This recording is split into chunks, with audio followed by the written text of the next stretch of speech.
Nath Swaminiti Namini Namo Vishnupadaya Krishna Prashtaya Bhutale Srimate Bhakti Vedanta Swaminiti Namini Namaste Saraswati Deve Gauravani Pracharine Nirvisesa Sunyavadi Paschatya Desatarini Om Jnanatimirandasya Jnanajana Salakaya Chakshurmilitam Mena Tasmai Sri Gurave Namaha Sri Chaitanya Manobhishtam Stapitamena Bhutale Swayam Rupa Kadam Mahyam Dadati Swapadantikam Vandegam Sri Guru Shiyuta Padakamalam Shri Gurun Vaishnavamscha Shri Rupam Sagrajatam Sakagana Raghunadanvitam Tam Sajivam Sadvaidam Savadutam Parijana Sahitam Krishna Chaitanya Devam Shri Radha Krishna Padan Sakagana Lalita Sri Visakanvitamscha He Krishna Karuna Sindhu Dina Bandhu Jagatpade Gopesha Gopika Kanta Radha Kanta Namusute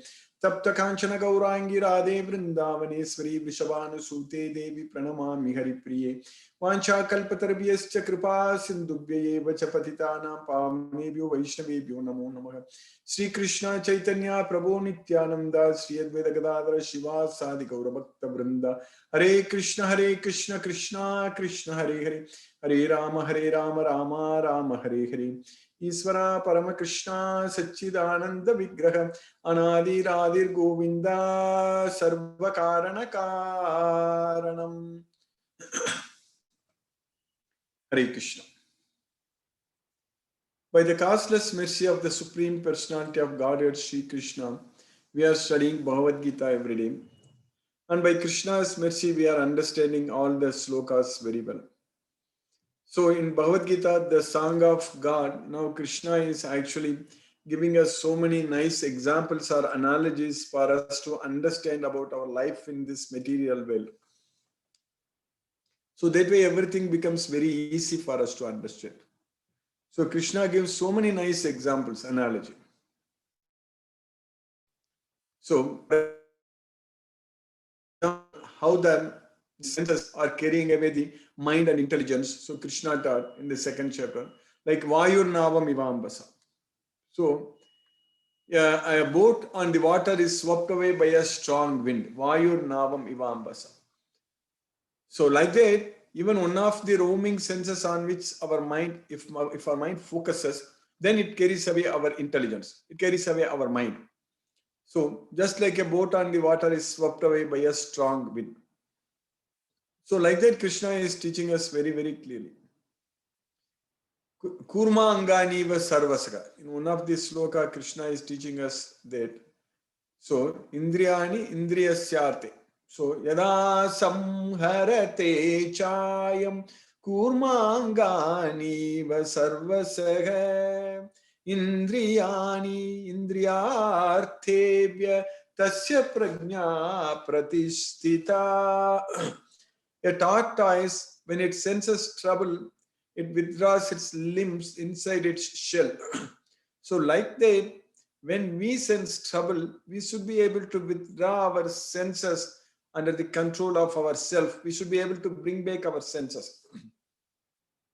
So that means our senses we should use only for the right cause, for the right purpose.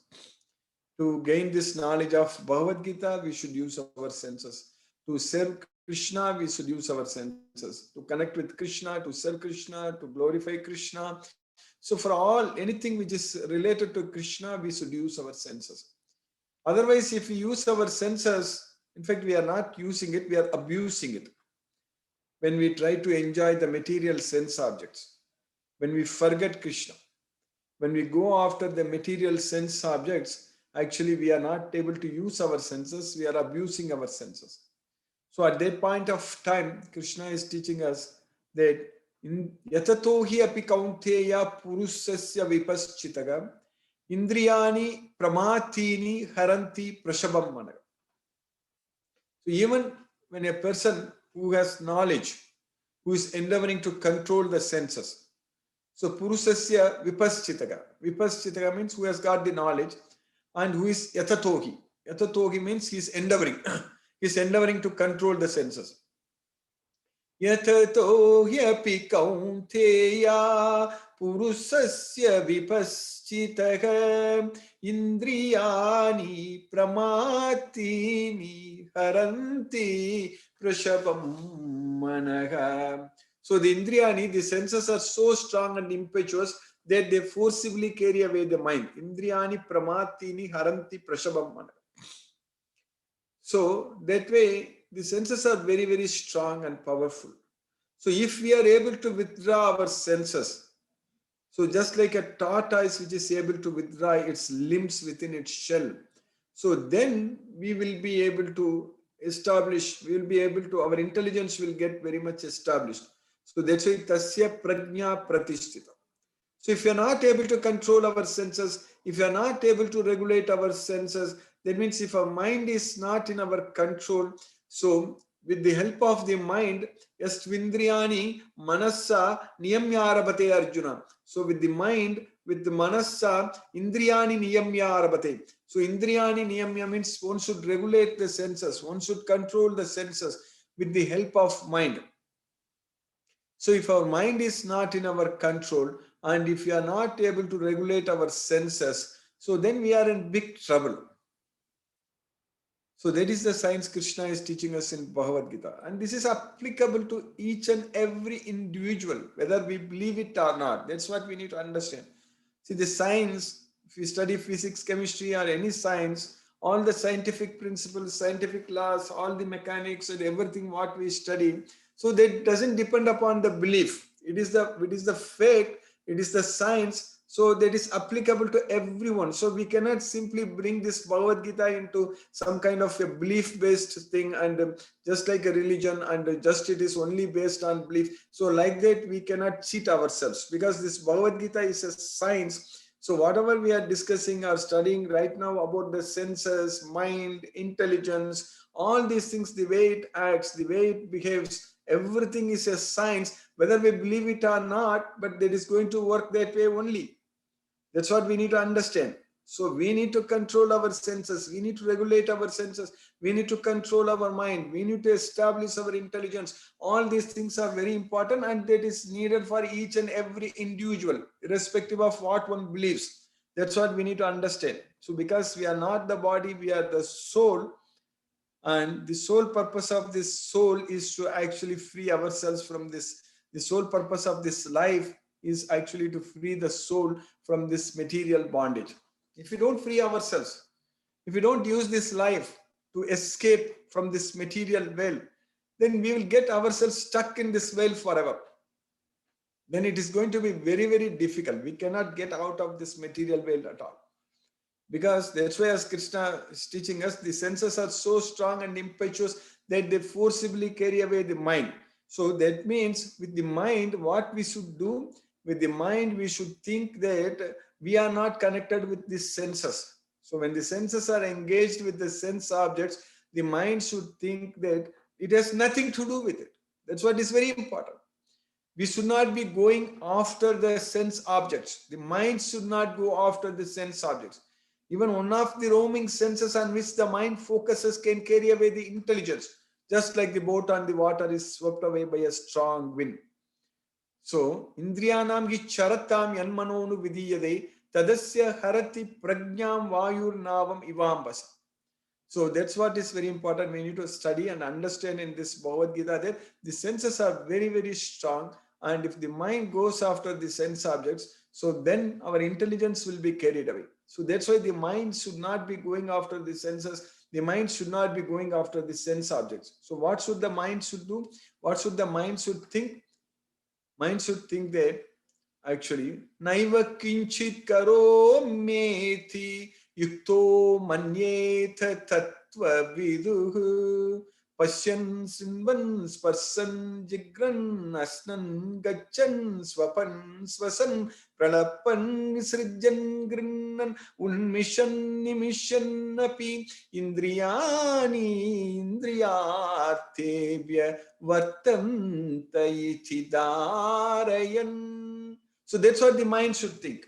So naiva kinchit karometi yukto manyeta tattvavit. Manyeta means our thinking. So I am not doing anything. I am not the doer. So when the senses are engaged with the sense objects, pasyan, srinvan, sparsan, jigran, asnan, So pasyan means seeing, pasyan. Srinvan means hearing. Pasyan, srinvan, sparsan means touching. Grinnan, smelling. Asnan, eating. So all our sense objects, when they are engaged, then swapan, swasan, pralapan, visarjan, grinnan, unmishan, nimishan, napi, while dreaming, while sleeping, while opening our eyes, while closing our eyes, while all those things, in all these things, indriyani indriyarthebhya vartante iti dharayan. So only the senses are engaged with the sense objects. We have nothing to do with it. I don't have to do anything with it. So that's how the mind should think. That's what naiva kinchit karometi yukto manyeta tattvavid. So that means we have nothing to do with it. Only the senses are engaged in the sense objects. So if you are able to do that, then it is like water on a lotus leaf. Just like the lotus leaf is not touched by the water, so similarly we won't be affected by anything in this material world. So Brahmanadaya karmani sangam tyaktva karotyaga lipyate nasa papena padma patram ivambasa.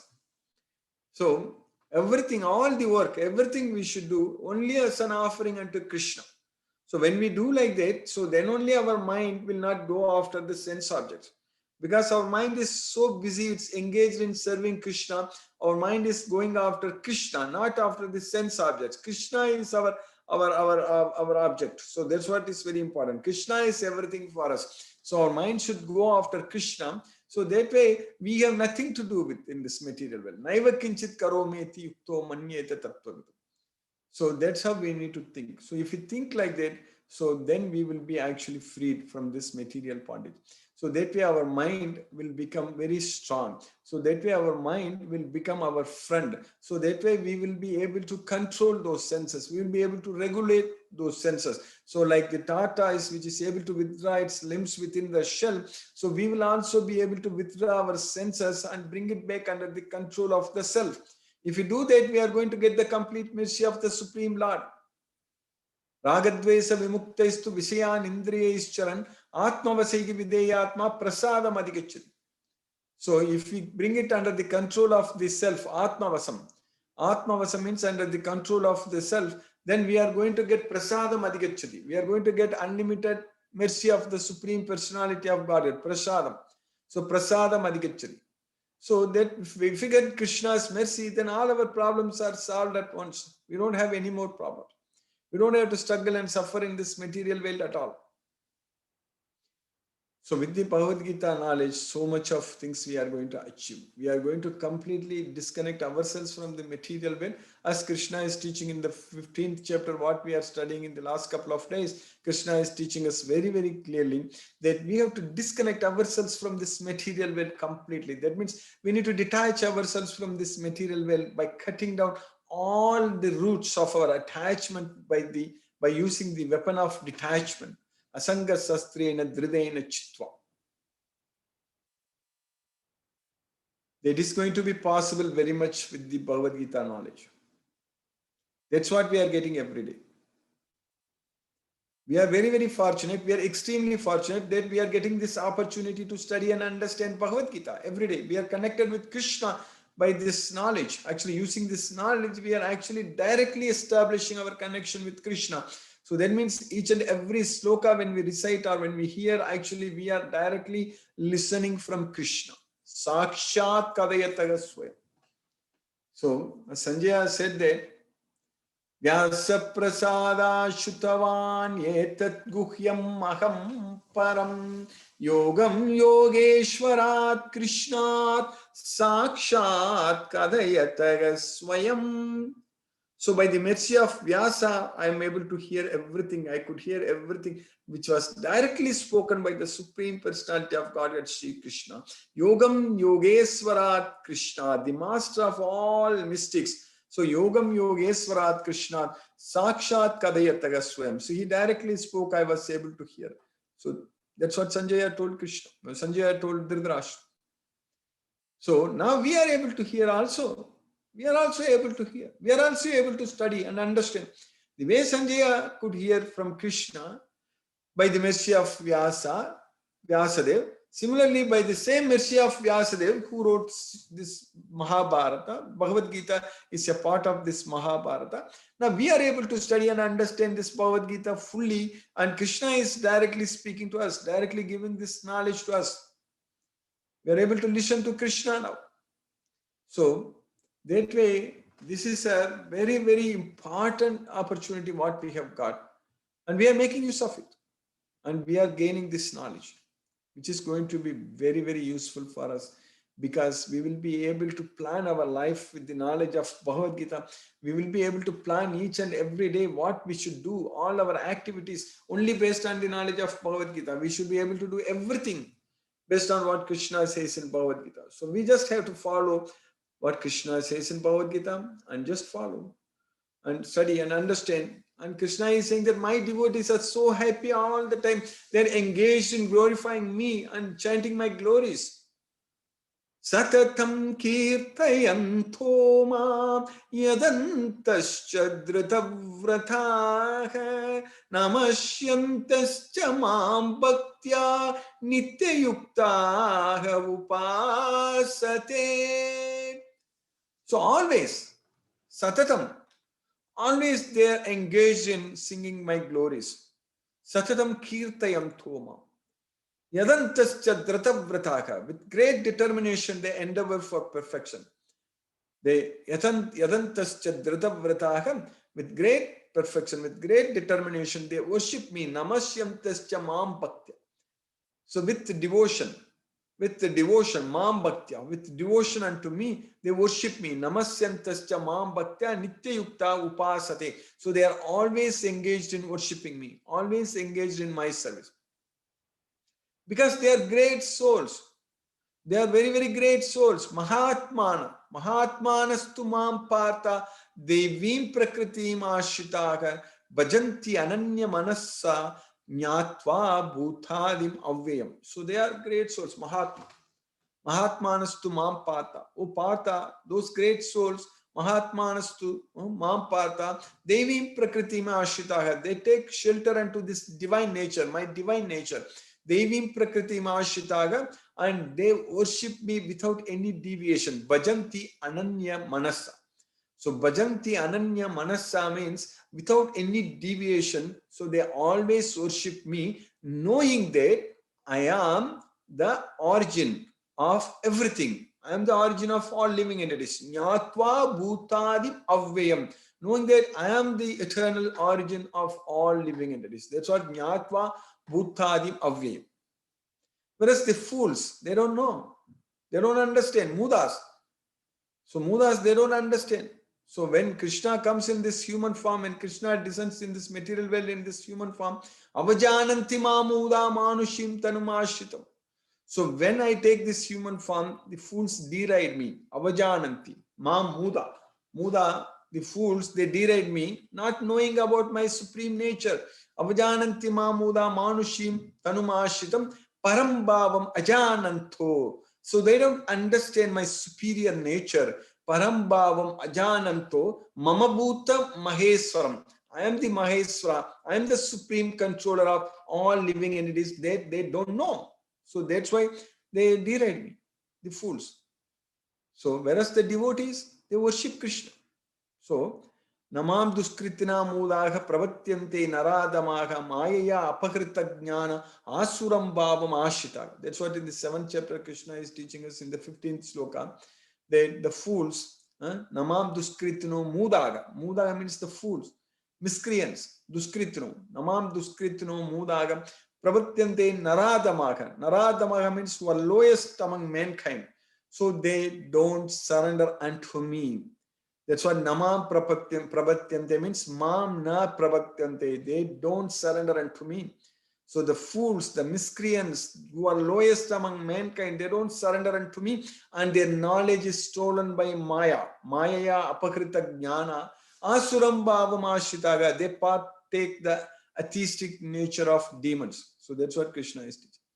Whereas devotees, chaturvidaha bhajante ma janaka sukritino arjuna artho jignasuratarti jnani cha bharatarshava. So whereas 4 types of people, they worship me, they will surrender unto me. Those who are distressed, those who are inquisitive, those who are desire of wealth, and those who are jnanis, who are knowledgeful. So they worship me. So that's what Krishna is teaching.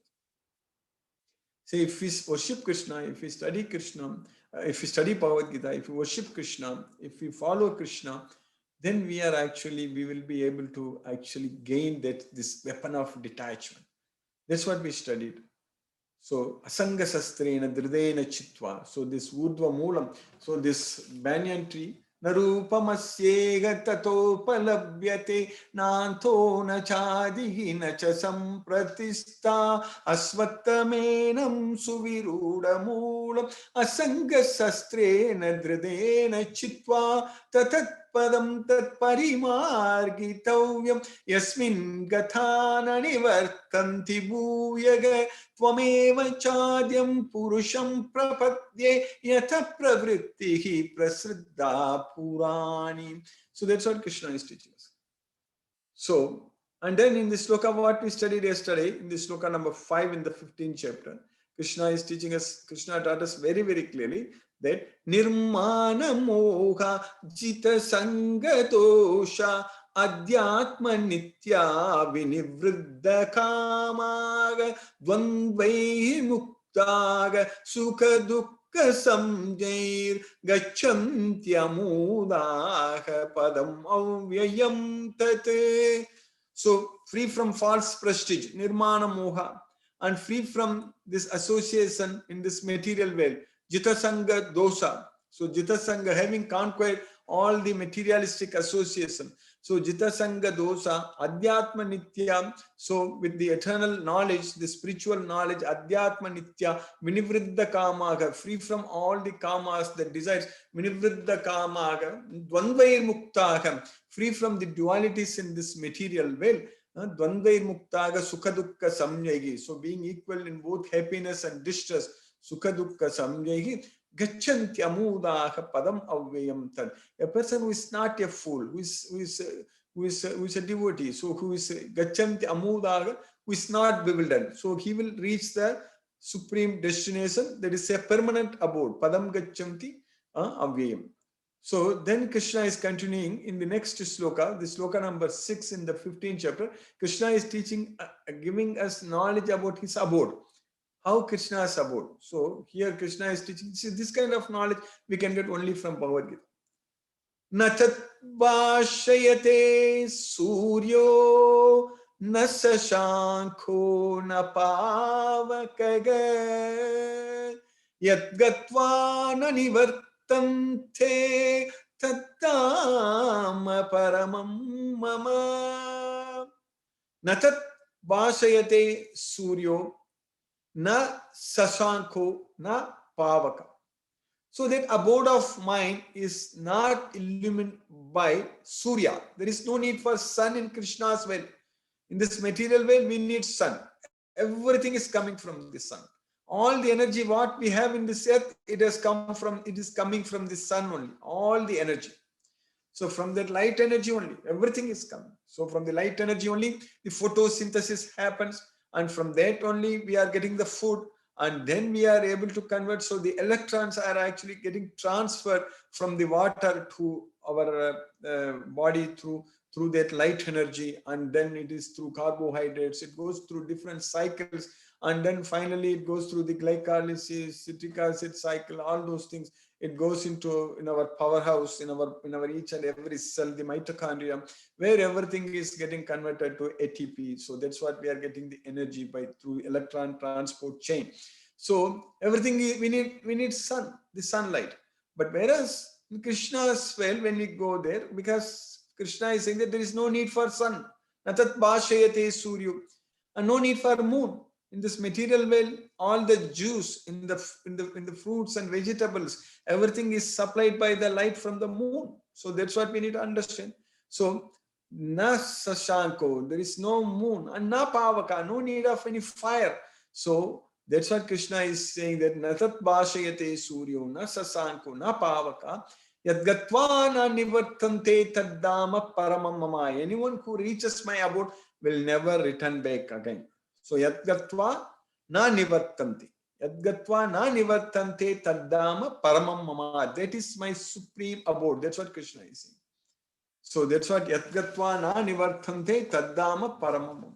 So in the previously also in many slokas we already studied, Krishna has explained about his abode. Even in the 8th chapter, Krishna is teaching us that Mamupetyetu punarjanma dukkhalayam asasvatam napnuvanti mahatmanas samsiddhim paramam gatim. That's what Krishna is teaching us. So also in the 8th chapter, in the sloka number 21 also, Krishna has taught us that avyakto kshara ityuktaga tamahu paramam gati yadgatva nanivartante taddam paramam mama yam prapya nanivartante taddam paramam mama. So Krishna said in the 8th chapter, sloka number 21, yam prapya na nivartante taddama paramam mama. Anyone who comes there, they will not come back here. That is my supreme abode. So the same thing here, instead of yam prapya, Krishna is saying yat gatva na nivartante taddama paramam mama. So that's what Krishna is teaching us. So the supreme abode of mine is not illuminated by the sun or moon, or nor by fire or electricity. Prabhupada has included electricity also here, but Krishna is teaching us the sun, moon, fire. So those who reach it never return to this material world. Those who reach Krishna's will, they will not return to this material world. So by Krishna's causeless mercy, we have successfully finished this sloka number 6 in the 15th chapter. So now in order to reach Krishna's abode, we just have to chant Hare Krishna Mahamantra. Just by chanting Hare Krishna Mahamantra only, we can reach Krishna's abode. There is simply no other way. So just by chanting Hare Krishna Mahamantra, so we can actually focus our mind on Krishna. Wherever our mind wanders due to its flickering and unsteady nature, we must withdraw it and bring it back under the control of the self. So that means when we chant this Hare Krishna Mahamantra, wherever our mind goes, again we need to bring it back and focus on the transcendental sound vibration. Namo Vishnupadaya Krishna Prashtaya Bhutale Srimate Radhanath Swaminiti Namini. Namo Vishnupadaya Krishna Prashtaya Bhutale Srimate Bhakti Vedanta Swaminiti Namini.